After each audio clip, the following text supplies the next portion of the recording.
Doctor Yunus সাহেবকে বলতে চাই, আপনি পানির জোয়ারে ভেসে ভেসে ক্ষমতায় বসেন নাই, আমাদের রক্তের উপর দিয়ে ক্ষমতায় বসেছেন, ঠিক কিনা বলেন? সুতরাং সংস্কার করতেছেন করেন, তাতে আমাদের কোনো আপত্তি নাই। ইসলামকে মাইনাস করে কোরআনকে ছাড় দিয়ে কোনো সংস্কার বাংলার জমিনে করতে দেওয়া হবে না, ঠিক কিনা বলেন? মুসলমান ইমানকে শক্তিশালী করতে হবে। গাজওয়ায়ে হিন্দের দামামা বেজে গেছে, গাজওয়ায়ে হিন্দের জন্য প্রস্তুতি গ্রহণ করতে হবে। আর ঘুমিয়ে থাকলে চলবে না।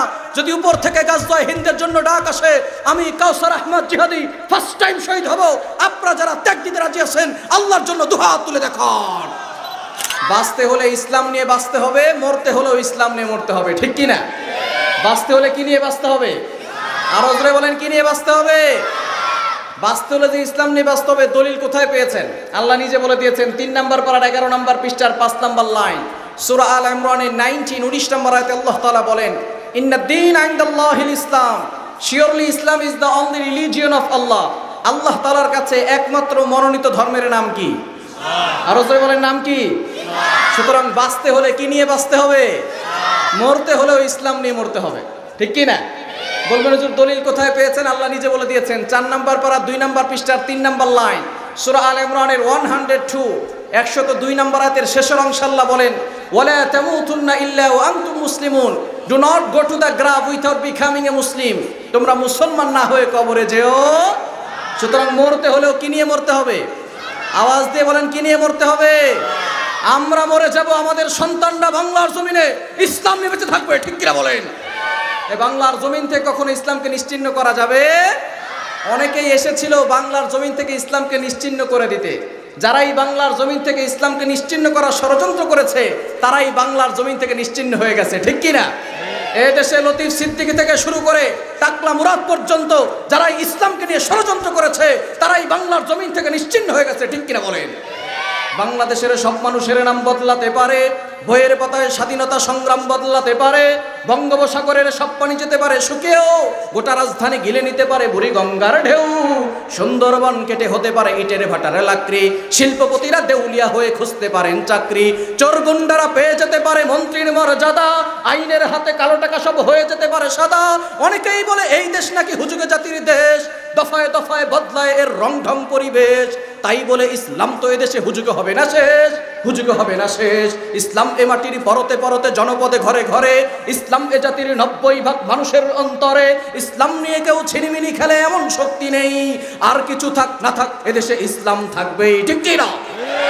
সবকিছু বদলে যাক এদেশে ইসলাম থাকবেই, ইসলাম ছিল ইসলাম আছে ইসলাম থাকবেই, ঠিক কি না? মনে রাখতে হবে, নমরুদ এসেছিল ধ্বংস হয়েছে, ফেরাউন এসেছিল ধ্বংস হয়েছে, আবু জাহেল এসেছিল ধ্বংস হয়েছে, উতবা এসেছিল ধ্বংস হয়েছে, শাইবা এসেছিল ধ্বংস হয়েছে। সুতরাং আবু জাহেলের নাতিপুতিরা আসবে, ধ্বংস হবে। ইসলাম সেদিনও ছিল, আজও আছে, কিয়ামত পর্যন্ত ইসলাম থাকবে, ঠিক কিনা বলেন?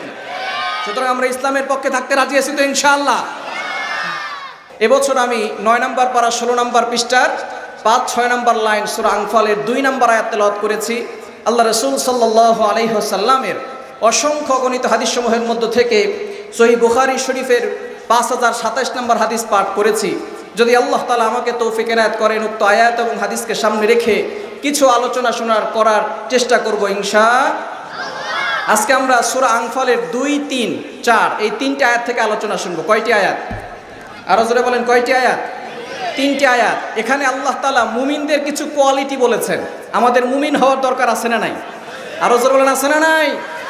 আমরা অনেকে পায়ের উপরে পা তুলে চায়ের স্টলে বসে চা খাই, নামাজ পড়ি না, সুদ খাই, আর বলি ইমান ঠিক আছে, আছে না নাই? কি বলেন, আছে না নাই? শুধু ইমান ঠিক থাকলেই হবে না, বললেই হবে না, কাজে কর্মে দেখানোর দরকার আছে না নাই?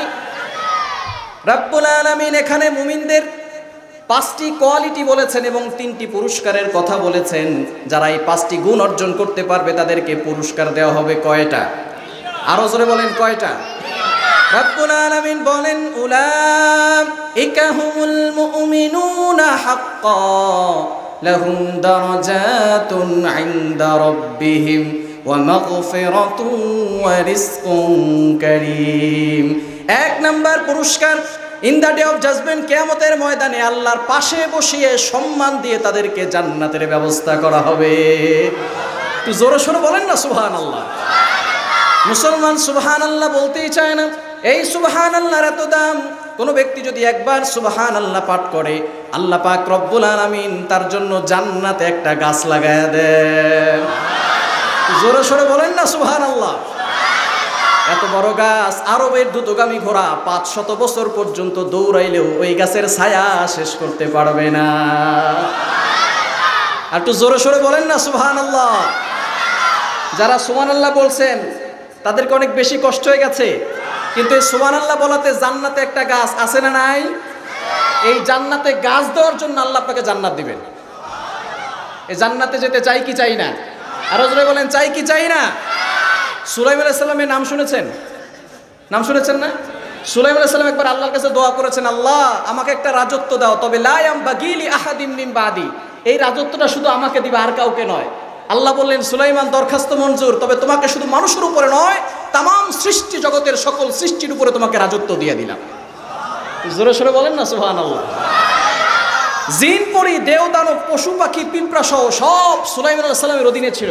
কোরআন বলে ওয়াসাখখারনা লাহুর রিহ, বাতাসও সুলাইমান আলাইহিস সালামের অধীনে ছিল। সুবহানাল্লাহ বলতে পারবেন না? সুলাইমান আলাইহিস সালাম যদি কখনো কোথাও যাওয়ার জন্য ইচ্ছা করতেন, তাহলে তার এই সিংহাসন, মন্ত্রী পরিষদ, শান শৌকত সবকিছু এক জায়গা থেকে অন্য জায়গায় বিমানের মতো উড়ে যেত। বলেন সুবহানাল্লাহ। একবার তার এই সিংহাসন, মন্ত্রী পরিষদ, শান শৌকত এক জায়গা থেকে অন্য জায়গায় বিমানের মতো উড়ে যাচ্ছে। এমন সময় নিচ থেকে এক কৃষক এই সিংহাসন দেখে, মন্ত্রী পরিষদ দেখে, শান শৌকত দেখে মাথায় হাত দিয়ে বলতেছে সুবহানাল্লাহ। কি বলছে একটু আওয়াজ দিয়ে বলেন না। সাথে সাথে বাতাস এই সুবহানাল্লাহর আওয়াজটা সুলাইমান আলাইহিস সালামের কান পর্যন্ত পৌঁছায় দিয়েছে। সুলাইমান আলাইহিস সালাম বললেন, সিংহাসন এখানেই ল্যান্ড করো। যখন সিংহাসন নিচে নামানো হয়েছে, যে ব্যক্তি সুবহানাল্লাহ বলছে কলিজায় পানি আছে। কি বলেন, কলিজায় পানি আছে? থরথর করে কাঁপা শুরু করেছে। সুলাইমান আলাইহিস সালাম ডাক দিয়েছেন, ইয়া হাদাতাল, হে ম্যান, কাম হিয়ার, এদিকে আসো। আমি যখন উপর দিক দিয়ে যাচ্ছিলাম তখন তুমি কি বলছো? বলে, হুজুর আমাকে ক্ষমা করেন, আমি কিছু বলি নাই।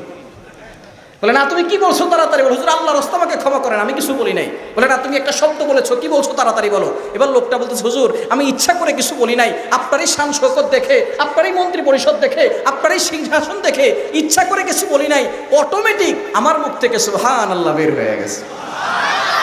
সুলাইমান আলাইহিস সালাম ডাক দিয়ে বলেন, বাবা তুমি কি বলছো? তুমি কি জানো তোমার এই সুবহানাল্লাহ যদি এক পাল্লায় রাখা হয়, আমার এই সিংহাসন, মন্ত্রী পরিষদ, শান শৌকত সব কিছু যদি এক পাল্লায় রাখা হয়, তাহলে তোমার এই সুবহানাল্লাহর পাল্লাটা কয়েক কোটি গুণ বেশি ভারী হয়ে যাবে।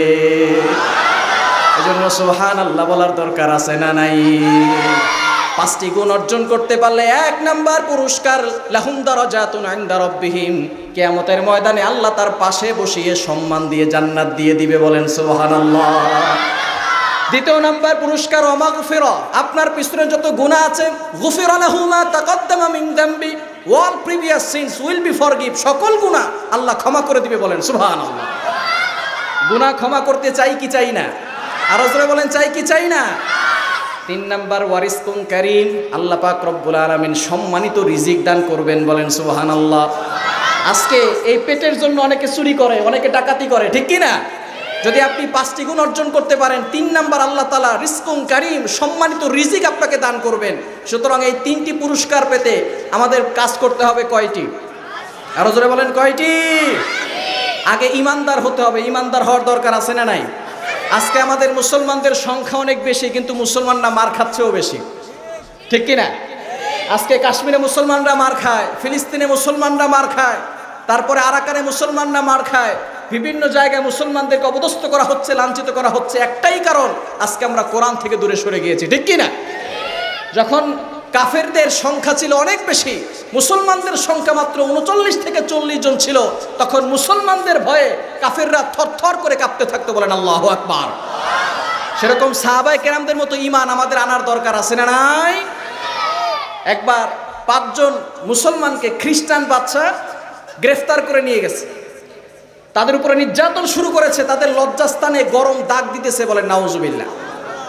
নবীজি সাল্লাল্লাহু আলাইহি সাল্লাম খালিদ বিন ওয়ালিদকে ডাক দিয়ে বললেন, ও খালিদ, 5 জন মুসলমানকে খ্রিস্টান বাদশা বদরুস গ্রেফতার করে নিয়ে গেছে, তুমি কি পারবা তাদেরকে জেলখানা থেকে মুক্ত করে নিয়ে আসতে?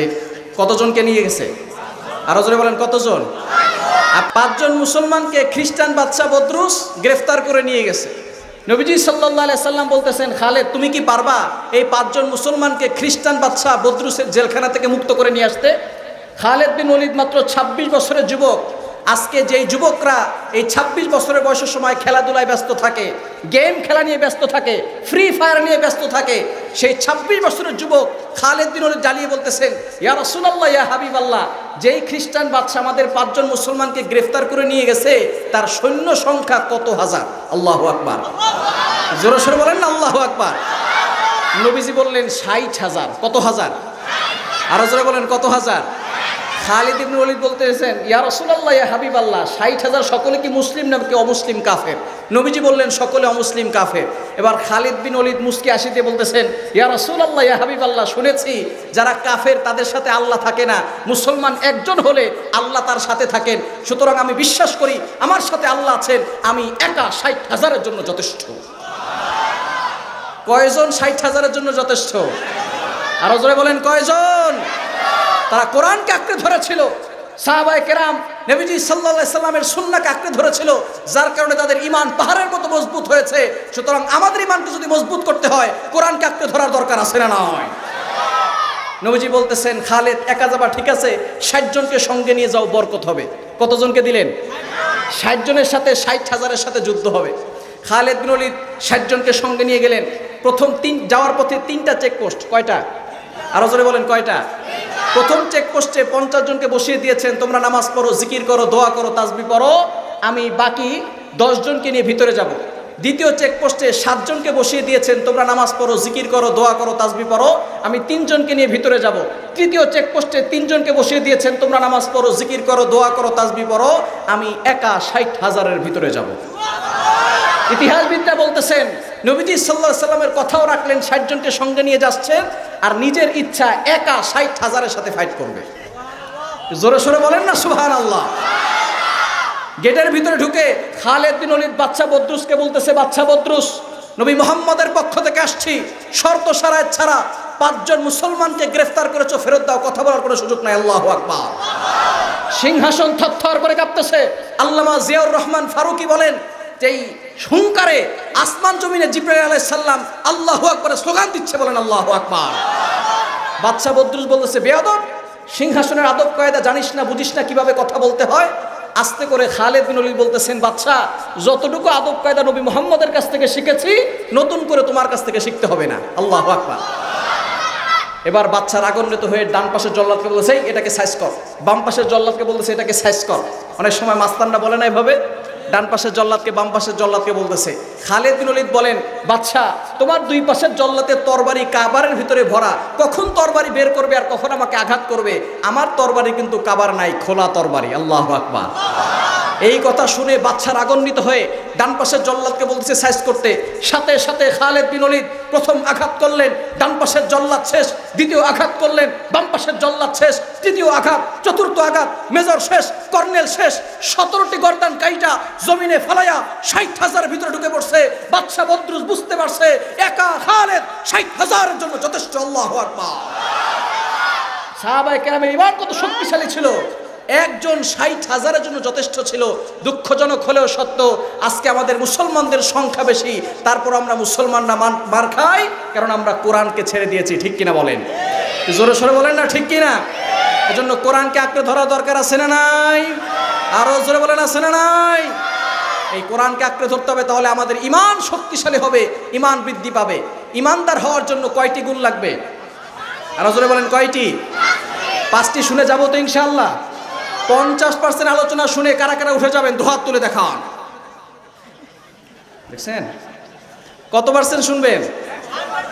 100% কারা কারা? লিল্লাহি তাকবীর, লিল্লাহি তাকবীর, লিল্লাহি তাকবীর। ইন্নামাল মুমিনুনাল্লাযীনা ইযা যুকিরাল্লাহু ওয়াজিলাত কুলুবুহুম। 1 নাম্বার আল্লাহ পাক রব্বুল আলামিন জানিয়ে দিয়েছেন, যারা যখনই তাদের সামনে আল্লাহর কথা স্মরণ হয় তখনই তাদের অন্তর ভীত সন্ত্রস্ত হয়, তারা ভীত হয়, কম্পিত হয়। আল্লাহর ভয়ে তারা সকল গুনাহ ছেড়ে দেয়। এরকম আল্লাহর ভয় অন্তরে ফিট করার দরকার আছে না নাই? আল্লাহর ভয় আমাদের অন্তরে নাই, যার কারণে আমরা দুর্নীতি করি, মালে ভেজাল দেই, ওজনে কম দেই, অনেক মানুষকে ঠকিয়ে জনগণের টাকা বিদেশে পাচার করি। ঠিক কিনা বলেন? এরকম মানুষ আমাদের সমাজে আছে না নাই? আরো ওজন আছে না নাই? আমাদের অন্তরে আল্লাহর ভয় নাই, আল্লাহর ভয় ফিট করা দরকার আছে না নাই? ওমর রাদিয়াল্লাহু তাআলা আনহু অর্ধ পৃথিবীর শাসক ছিলেন। ওমর রাদিয়াল্লাহু তাআলা আনহু একবার বাইতুল ফান্ড থেকে সকলকে চাদর দিয়েছেন একটা করে। কয়টা? আরো জোরে বলেন কয়টা? ওমর রাদিয়াল্লাহু তাআলা আনহু জুমার নামাজ পড়াতে আসছেন, তখন তার গায়ে চাদর হলো 2টা। এবার একজন মুসল্লি দাঁড়িয়ে বলতেছেন, ইয়া আমিরুল মুমিনিন খলিফাতুল মুসলিমিন, আপনি সকলকে চাদর দিলেন একটা করে, আপনার শরীরে চাদর হলো 2টা, আপনার গায়ে কিভাবে 2টা চাদর আসলো? যতক্ষণ পর্যন্ত উত্তর দিবেন না আপনার পিছনে নামাজও পড়বো না, আর আপনার খুতবাও শুনবো না। আল্লাহু আকবার। যতক্ষণ পর্যন্ত আপনি উত্তর না দিবেন আপনার পিছনে নামাজ পড়বো না, আপনার খুতবা শুনবো না। ওমর রাদিয়াল্লাহু তাআলা আনহু বলছেন, তোমার মতো জনগণ যেখানে থাকবে সেখানের মানুষ অনেক উন্নতি হবে, এবং তোমার মতো জনগণ যেখানে থাকবে সেখানের মানুষ, জনগণ মরবে না খেয়ে আর সরকার মরবে ঘি খেয়ে, এই বৈষম্য হবে না। বলেন আল্লাহু আকবার। ওমর রাদিয়াল্লাহু তাআলা তাকে ধন্যবাদ জানালেন, তোমাকে প্রশ্ন করার জন্য ধন্যবাদ।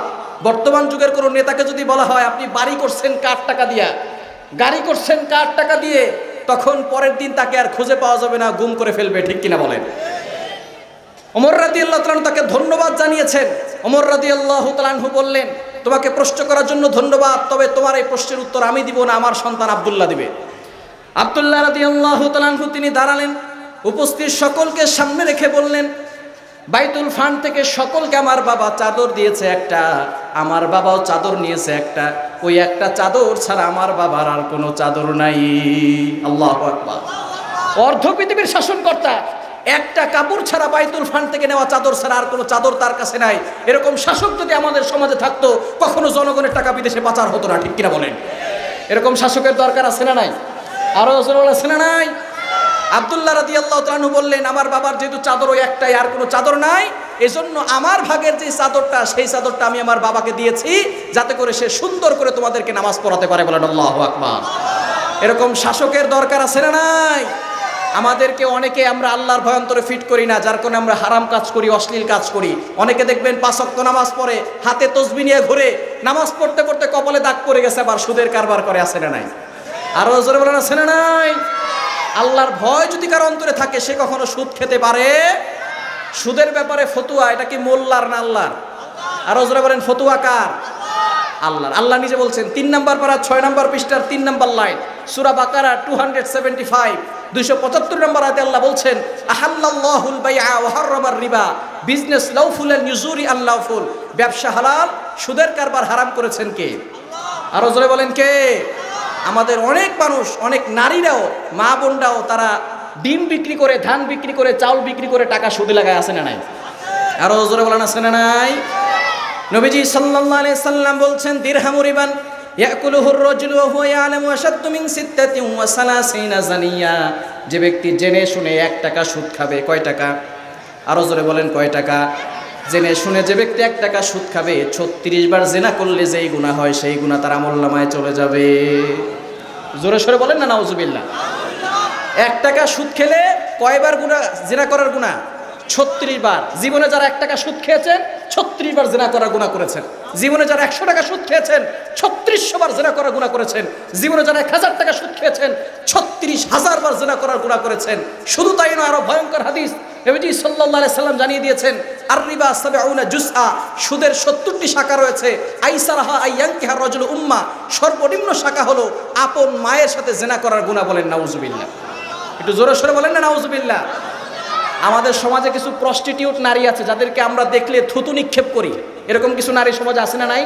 যারা নিজের দেহকে বিক্রি করে খায়।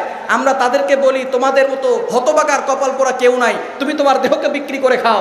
সে অভাবের কারণে খায়, স্বভাবের কারণে খায় না। যে ব্যক্তি সুদ খায় স্বভাবের কারণে খায়। 1 টাকা খেলে 36 বার জিনা করার গুনাহ করে, আপন মায়ের সাথে জিনা করার গুনাহ করে। সুতরাং বেশ্যার মুখে যদি থুতু দেওয়া হয়, যে ব্যক্তি সুদ খায় তার মুখে জুতা পিটা করা দরকার। এজন্য সুদ থেকে দূরে সরে আসার দরকার আছে না নাই? আপনি তো আশরাফুল মাখলুকাত, আপনাকে সুদ খেতে হবে কেন? ঘুষ খেতে হবে কেন? সবচেয়ে নিকৃষ্ট হারামের ভিতরে সেটা হচ্ছে সুদ। সাগরের ভিতরে বড় বড় প্রাণী আছে, এক একটা প্রাণী এক বেলা কয়েক টন খাবার খায়। এক একটা তিমি মাছ কয়েক টন করে খাবার খায়। আমরা সারাদিনে 1 কেজি চাউলের ভাতও খাইতে পারি না, ঠিক কিনা? কিন্তু সাগরে একটা মাছ এক বেলা কয়েক টন করে খাবার খায়। সেই প্রাণীকে রিজিক দেন কে? তো আমি আপনি আশরাফুল মাখলুকাত, আমাকে কি আল্লাহ তাআলা রিজিক দিতে পারেন না? তিমি মাছ তো কোনোদিন সুদ খায় নাই, তিমি মাছ তো কোনোদিন ঘুষ খায় নাই। আমাকে আপনাকে সুদ খেতে হবে কেন? ঘুষ খেতে হবে কেন? অন্যায় কাজ করতে হবে কেন? রিজিক আল্লাহর পক্ষ থেকে আসবে যদি আমরা সঠিকভাবে চলি। এজন্য সঠিক পথে থাকার দরকার আছে না নাই? এক নাম্বার গুণ, ইযা যুকিরাল্লাহু ওয়াজিলাত কুলুবুহুম, যখন আল্লাহর কথা স্মরণ হবে তখন অন্তরে ভীত হয়ে গুনাহ থেকে দূরে সরে আসার দরকার আছে না নাই? পারবো তো ইনশাআল্লাহ। দুই নাম্বার, ওয়া ইযা তুলিয়াত আলাইহিম আয়াতুহু যাদাতহুম ঈমানা, যখনই তাদের সামনে কোরআনের তেলাওয়াত করা হবে তখনই তাদের ঈমানটা বেড়ে যাবে। বলেন আল্লাহু আকবার। কোরআন শুনতে ভালো লাগে নাকি লাগে না? প্রতি রাকাতে ইমাম সাহেব সূরা ফাতিহা তেলাওয়াত করে, শুনতে কি মজা লাগে নাকি লাগে না? এজন্য যতই শুনি ততই ভালো লাগে, ঠিক কি না? এই কোরআনকে শিখার দরকার আছে না নাই? কোরআন শিখানোর দরকার আছে না নাই? বর্তমানে অনেক নাস্তিক মুরতাদ আছে, তারা এই কোরআনকে দুনিয়া থেকে বিদায় করার ষড়যন্ত্র করতেছে, ঠিক কিনা বলেন? তারা অন্য কোনো ধর্মের গ্রন্থ নিয়ে তারা বাড়াবাড়ি করে না, শুধু কোরআন নিয়ে, ধর্মীয় গ্রন্থ, মুসলমানদের ধর্মীয় গ্রন্থ কোরআন নিয়ে তারা বাড়াবাড়ি করতে চায়। এই সকল নাস্তিকদেরকে বাংলার জমিনে কোনো জায়গায় ঠাঁই দেওয়া যাবে না, ঠিক কিনা বলেন? নাস্তিকতা নিপাত যাক, দিন ইসলাম জিন্দাবাদ। নাস্তিকতা নিপাত যাক, দিন ইসলাম জিন্দাবাদ। কোটি প্রাণে একই আওয়াজ, খোদাদ্রোহী ছাড় পাবে না, এই বাংলায় ঠাঁই হবে না, মুসলমানরা জেগেছে আজ, ঠিক কিনা? জোর কদমে সামনে চলো, বজ্রকণ্ঠে আওয়াজ তুলো, সবাই মিলে একই সাথে দাও না স্লোগান, নারায়ে তাকবীর, নারায়ে তাকবীর, দিন ইসলাম, দিন ইসলাম জিন্দাবাদ। ইসলামেরই জন্য দেশের হয়েছে জন্ম, ইসলামের বিরুদ্ধে গেলে দেশ হবে ভিন্ন, ঠিক কিনা? ইসলামেরই জন্য দেশের হয়েছে জন্ম, ইসলামের বিরুদ্ধে গেলে দেশ হবে ভিন্ন। ইসলামের বিরুদ্ধে যারা নিয়েছে অবস্থান, এই বাংলায় ঠাঁই হবে না, যাও হিন্দুস্তান।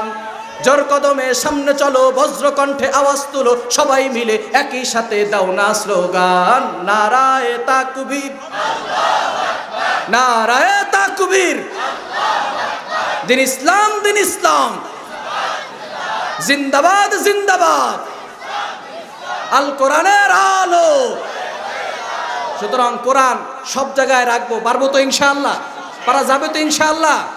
অনেক সময় তারা আমাদেরকে ধমকি দেয়, আমাদেরকে ভয় দেখায়। কিছুদিন আগে অপূর্ব পাল নর্থ সাউথ বিশ্ববিদ্যালয়ের ছাত্র, সে কোরআনকে পারিয়েছে বলে নাউজুবিল্লাহ। আমাদের মুসলমান যেখানে 95% মুসলমান বসবাস করে, সেখানে এক হিন্দু অপূর্ব পাল নাম, সে কোরআনের সাথে বেয়াদবি করেছে। শুধু তাই নয়, তারা আমাদেরকে মাঝে মধ্যেই বলে মুসলমান আর হিন্দু ভাই ভাই। আমরা তাদেরকে বলতে চাই, মুসলমান হিন্দু ভাই ভাই ঠিক আছে, তুমি ভাই ভাই বলে আমাদের কোরআনের সাথে বেয়াদবি করবা। শুধু তাই নয়, কিছুদিন আগে গাজীপুর কালিয়াকৈরে মহিলা মাদ্রাসার মাত্র 11 বছর ছাত্রীকে এক হিন্দু ছেলে টানা 3 দিন তার সাথে অপকর্ম করেছে বলে নাউজুবিল্লাহ। একটু জোরে সোরে বলেন না নাউজুবিল্লাহ। তারা আমাদেরকে বলে হিন্দু মুসলিম ভাই ভাই, তুমি হিন্দু মুসলিম ভাই ভাই বলে মুসলমানদের ধর্মীয় গ্রন্থ কোরআনের সাথে বেয়াদবি করবে, মুসলিম বলে ইজ্জত নষ্ট করবে, সেই হিন্দুদের সাথে মুসলমানদের কোনো আপোষ থাকতে পারে না, ঠিক কিনা বলেন? এজন্য আমাদের সতর্ক থাকার দরকার আছে না নাই? আরো জোরে আছে না নাই?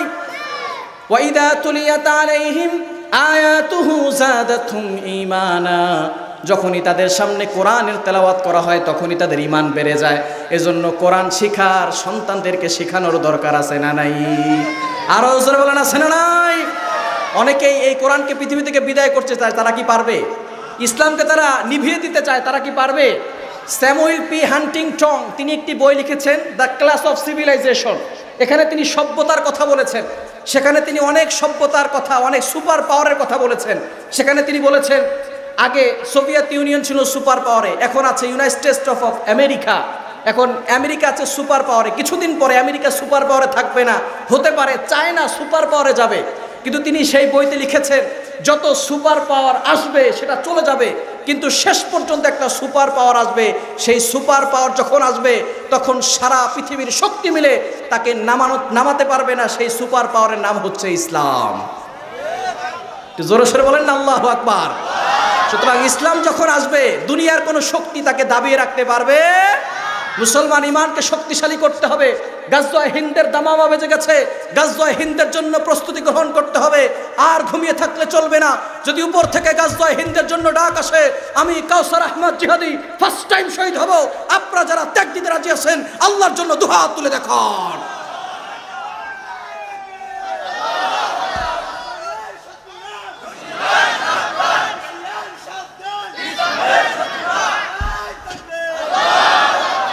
আল্লাহ সকলকে কবুল করেন, সকলে বলেন আমিন। আরো জোরে বলেন আমিন। সুতরাং তারা কোরআনকে নিভিয়ে দিতে চায়, তারা কি কোরআনকে নিভিয়ে দিতে পারবে? অনেক শক্তি এসেছে, কোরআনকে তারা পৃথিবী থেকে বিদায় করতে পেরেছে। ইংল্যান্ডের পার্লামেন্টে একবার স্পিকার কোরআনকে হাতে নিয়ে বলে, আমরা 250 বছর রাজত্ব কায়েম করেছি, কিন্তু আমরা আমাদের রাজত্ব টিকিয়ে রাখতে পারিনি একমাত্র কোরআনের কারণে। এই কথা বলে সে ইংল্যান্ডের পার্লামেন্টের ডাস্টবিনে কোরআনকে নিক্ষেপ করে ফেলে দিয়েছে। বলেন নাউজুবিল্লাহ। একটু জোরে সোরে বলেন না নাউজুবিল্লাহ। তখন দিল্লির এক ভারতে এই ঘটনাকে কেন্দ্র করে 3.5 লক্ষ কোরআনের কপি আগুন দ্বারা জ্বালিয়ে দেওয়া হয়েছিল। নাউজুবিল্লাহ বলতে পারলেন না? তখন দিল্লির এক হুজুর তার ছোট্ট হাফেজ বাচ্চাকে নিয়ে গিয়ে তাদেরকে বলেছিল, ও ইহুদি খ্রিস্টানদের দালাল্লা, তোমরা 3.5 লক্ষ নয় 10 লক্ষ কোরআনের কপি আগুন দ্বারা জ্বালিয়ে দিতে পারো, কিন্তু এই বাচ্চার সিনার মধ্যে যে কোরআন আছে, পারলে এই কোরআনকে জ্বালিয়ে দেখাও। কি বলেন, কোরআন জ্বালাতে পারবে? আরো জোরে বলেন পারবে? অবশেষে তারা রিপিট করেছেন, no it's completely wrong, because that don't just write down the holy Quran in printed copy, the memorise the verses of Quran in their own hearts. তারা শুধু কাগজে কোরআন লিখে লিখে ছাপাখানায় ছাপায় না, তারা কোরআন পড়ে পড়ে সিনার মধ্যে ঢুকিয়ে রাখে। ঠিক কি না? এই মাদ্রাসায় অনেকে হেফজ শেষ করেছে, তাদেরকে পাগড়ি পরানো হবে। ঠিক কি না?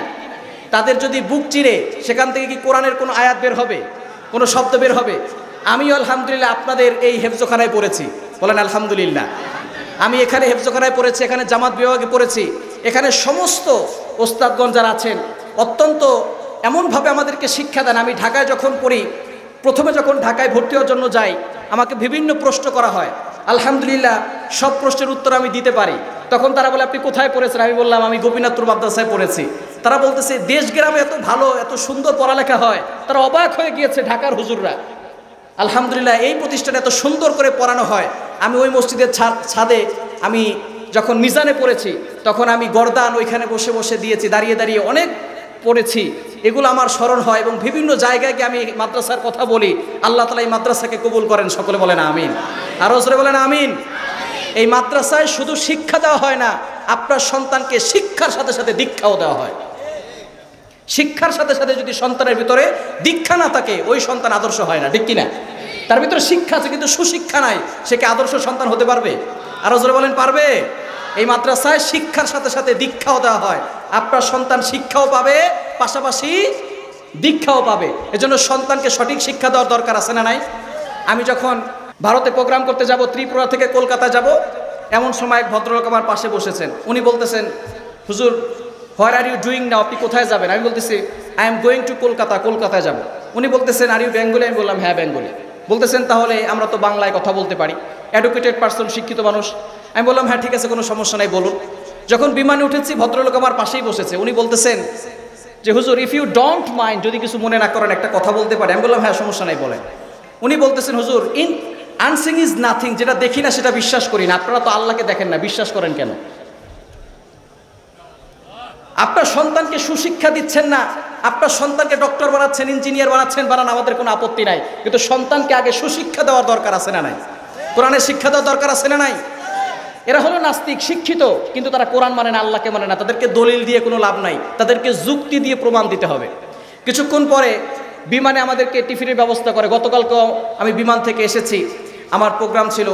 তো বিমানে আমাদেরকে, অভ্যন্তরীণ বিমানে অনেক সময় আমাদেরকে ছোট ছোট টিফিনের ব্যবস্থা করে। অনেক সময় বার্গার দেয়, অনেক সময় কেক দেয়, আমাদেরকে ওখানে স্যান্ডউইচ দিয়েছে। তো খাবারের একটা ঘেরান আছে না নাই? কি বলেন, আছে না নাই? যখন আমাদেরকে স্যান্ডউইচ দিয়েছে, উনিও খাচ্ছেন। আমি বলতেছি, খাবারের ঘেরানটা কেমন? বলতেছে, ঘেরানটা ভালো।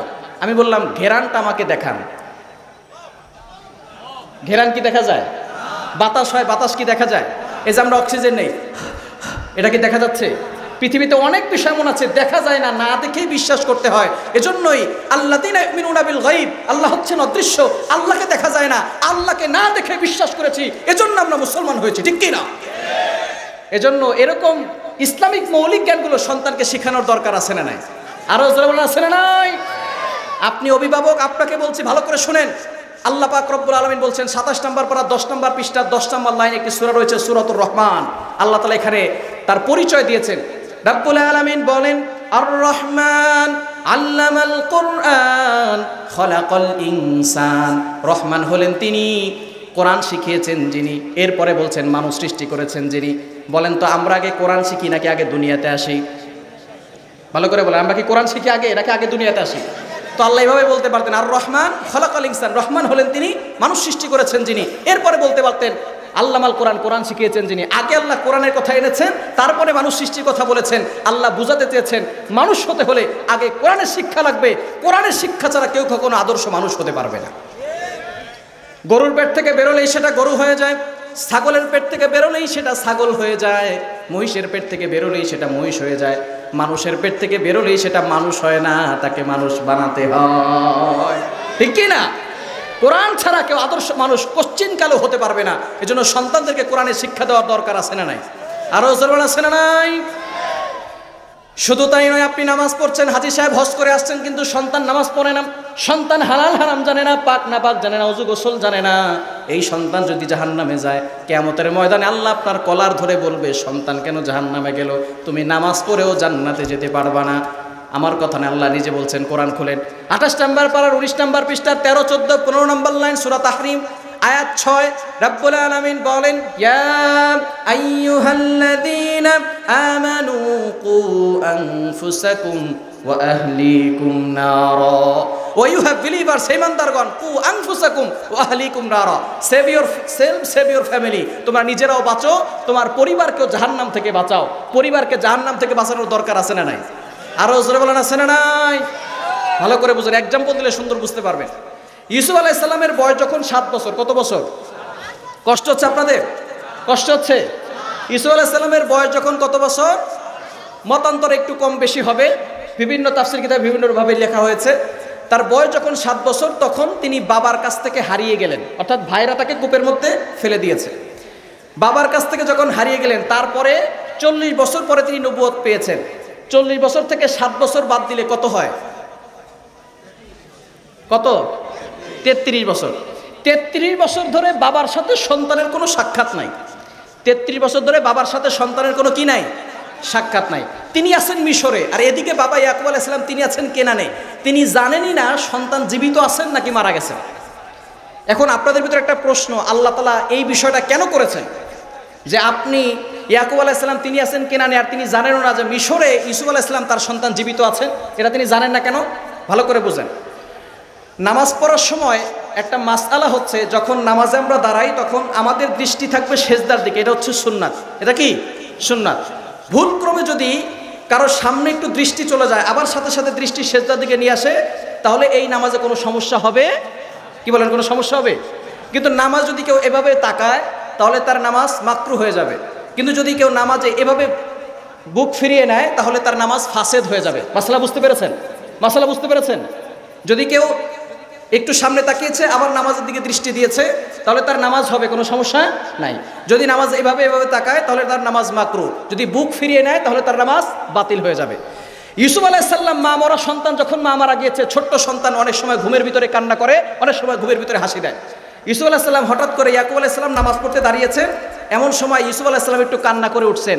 তখন ইয়াকুব আলাইহিস সালাম চিন্তা করছেন মা মরা সন্তানটা কেন কান্না করে উঠলো। নামাজের ভিতরে শুধু তার চোখটা ইউসুফ আলাইহিস সালামের দিকে গেছে, আবারও তিনি চোখটা সেজদার দিকে নিয়ে আসছেন। বলেন তো নামাজের কোনো সমস্যা হয়েছে? কোনো সমস্যা হয়েছে?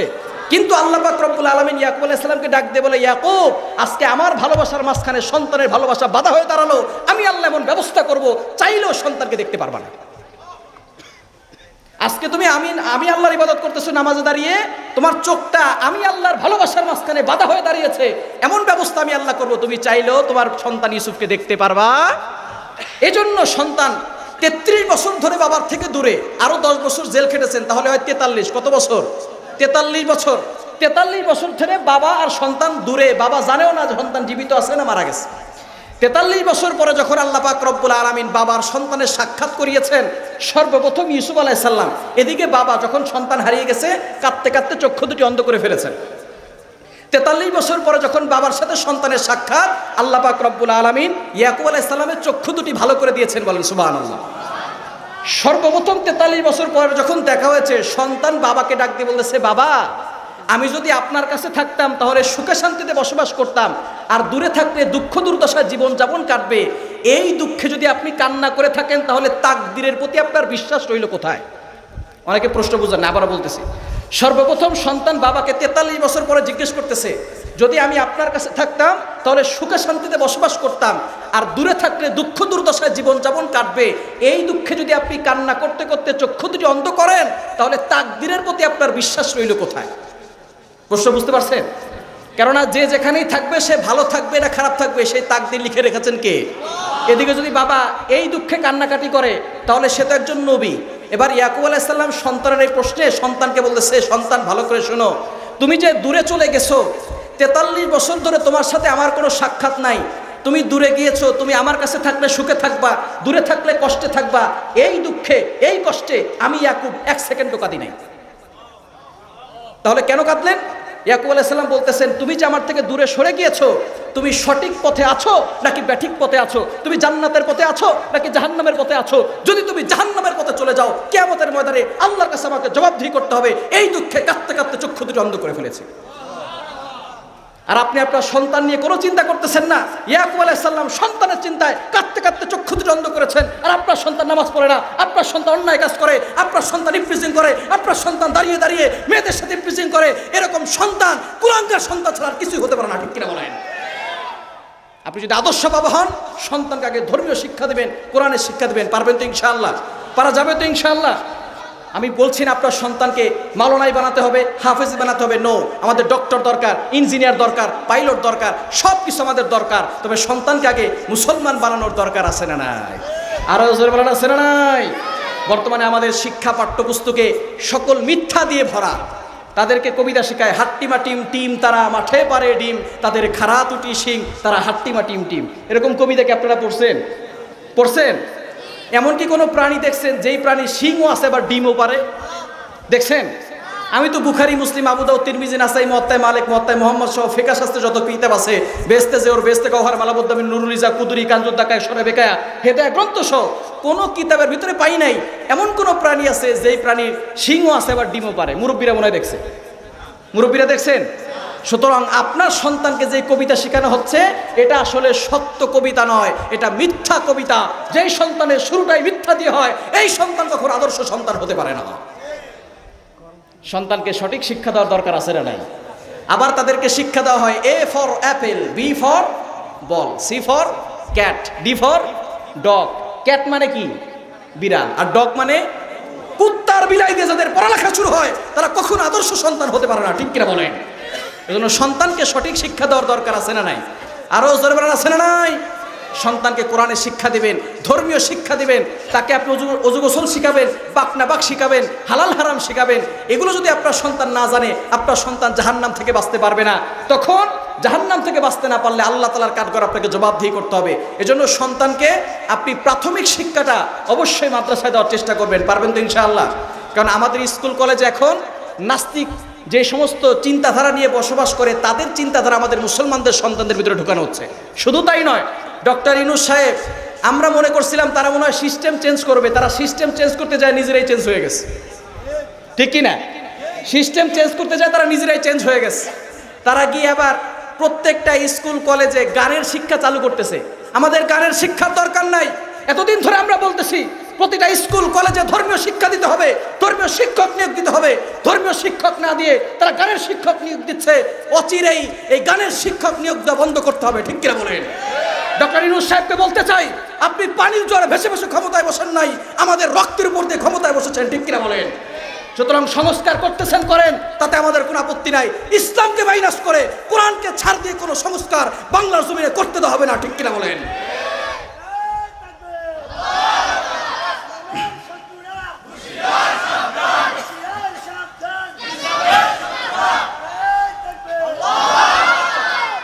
এজন্য সন্তানদেরকে কোরআন শিক্ষা দিব। পারবো তো ইনশাআল্লাহ?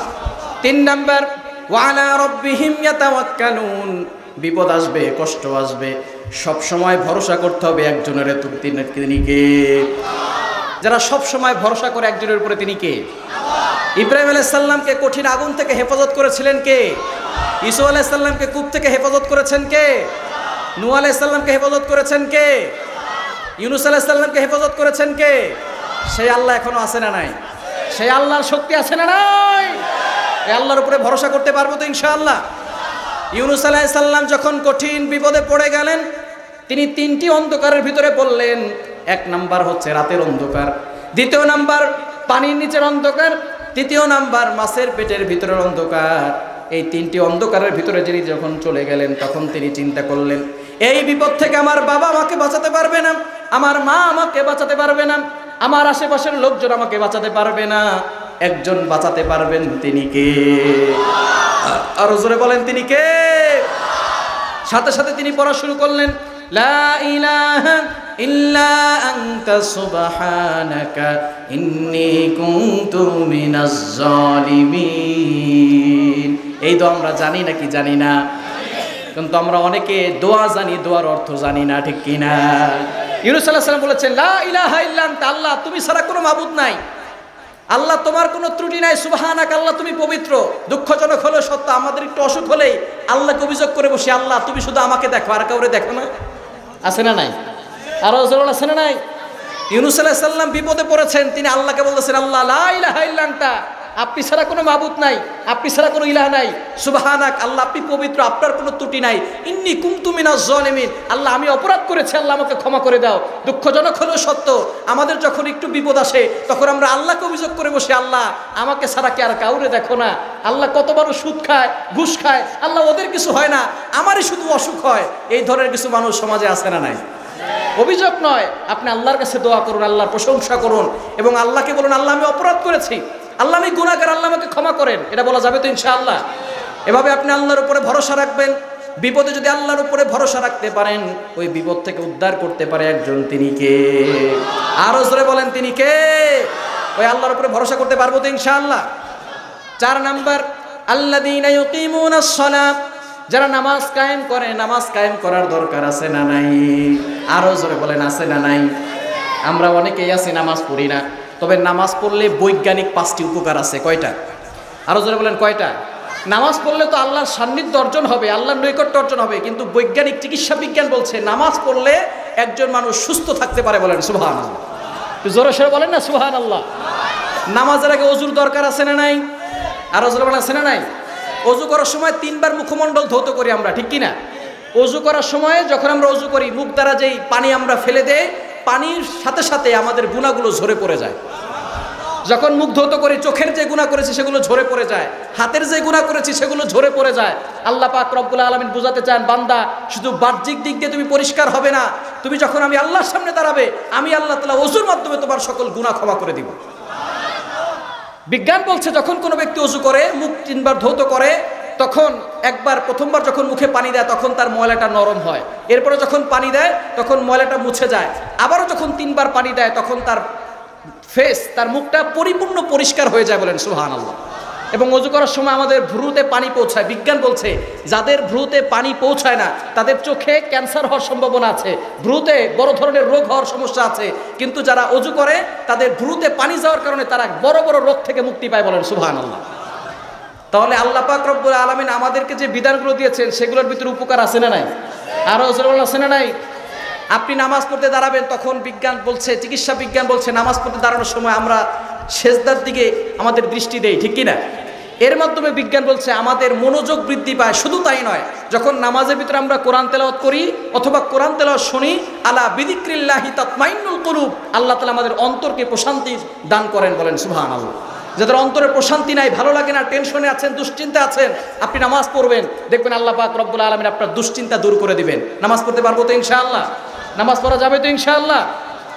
2 নাম্বার, যখন আমরা রুকু করি তখন আমাদের অনেকের কোমরে ব্যথা থাকে। রুকু করলে যখন পিঠ আপনি সোজা করবেন, এর মাধ্যমে আল্লাহ পাক রব্বুল আলামিন আপনার পিঠ ব্যথা, কোমর ব্যথা ভালো করে দিবেন। জোরে সোরে বলেন না সুবহানাল্লাহ।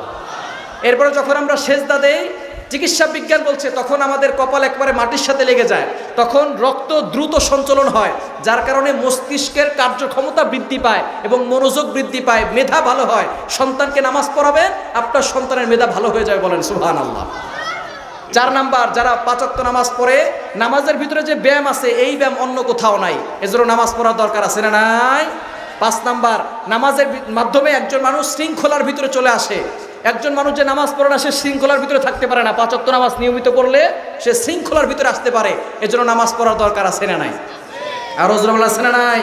কিন্তু আমরা অনেকেই নামাজ পড়ি না, এরকম লোকও আছে না নাই? ফজরের ক্ষণ গেল পড়নি নামাজ, জোহরেও ডুবেছিলে নিয়ে শত কাজ, হেলায় খেলায় গেল আসরের কাল, মাগরিবেও পড়লে না নামাজির সাজ। ফজরের ক্ষণ গেল পড়নি নামাজ, জোহরেও ডুবেছিলে নিয়ে শত কাজ, বিনোদনে কেটে গেল এশার সময়, এতটুকু জাগলো না কবরের ভয়, খুঁজলে না একবার নাজাতের পথ, মুসলিম নাম নিতে পেলে না তো লাজ।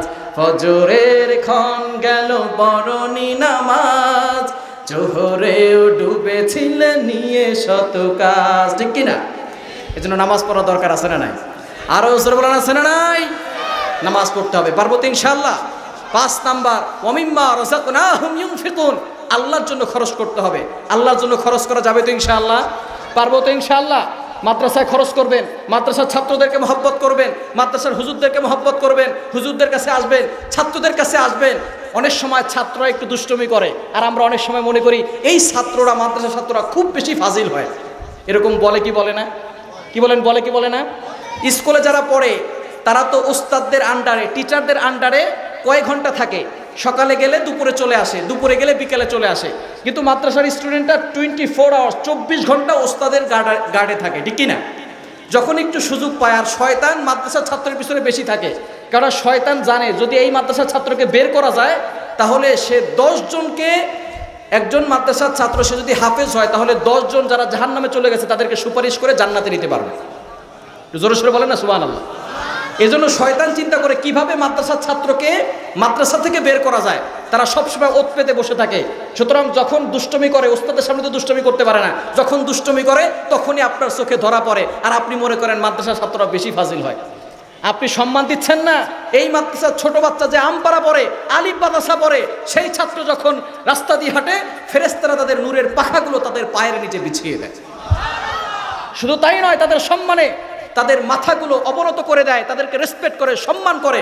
এবং নবীজি সাল্লাল্লাহু আলাইহি ওয়াসাল্লাম নিজে জানিয়ে দিয়েছেন, বুখারী শরীফের 5027 নম্বর হাদিস, খায়রুকুম মান তাআল্লামাল কুরআনা ওয়া আল্লামা, the great is a person in the world. আসমানের নিচে জমিনের উপরে সর্বশ্রেষ্ঠ হচ্ছে ওই ব্যক্তি যে কোরআন শিখায় এবং অন্যকে, যে কোরআন শিখে এবং অন্যকে শিখায়। আপনার কাছে এমপির দাম থাকতে পারে, চেয়ারম্যানের দাম থাকতে পারে, মেম্বারের দাম থাকতে পারে, মন্ত্রীর দাম থাকতে পারে, আল্লাহর কাছে যারা কোরআন পড়ে, কোরআন শিখায়, তাদের দাম সবচেয়ে বেশি। আল্লাহ যাদেরকে সম্মান দিয়েছে আমাদেরকেও তাদের সম্মান দেওয়ার দরকার আছে না নাই? আর জোরে বলেন আছে না নাই? মাদ্রাসার ছাত্রকে মহব্বত করবেন। যদি কেউ এতিম হয় তার মাথায় এসে হাত বুলাইয়া দিবেন, তাকে মাঝে মধ্যে হাদিয়া দিবেন, কিছু টাকা পয়সা দিবেন, বাবা তুমি এটা দিয়ে কিছু খাও, কারণ আমাদের নবী এতিম ছিল, ঠিক কিনা? আর জোরে বলেন, নবীজি সাল্লাল্লাহু আলাইহি ওয়াসাল্লাম এতিম ছিলেন, তিনি এতিমদেরকে খুব মহব্বত করতেন, এবং তিনি বলেছেন যারা এতিমদেরকে মহব্বত করবে তারা আমি নবীর সাথে জান্নাতে থাকবে। জোরে সোরে বলেন না সুবহানাল্লাহ। এজন্য এই মাদ্রাসার ছাত্রদের কাছে আসবেন তো ইনশাআল্লাহ।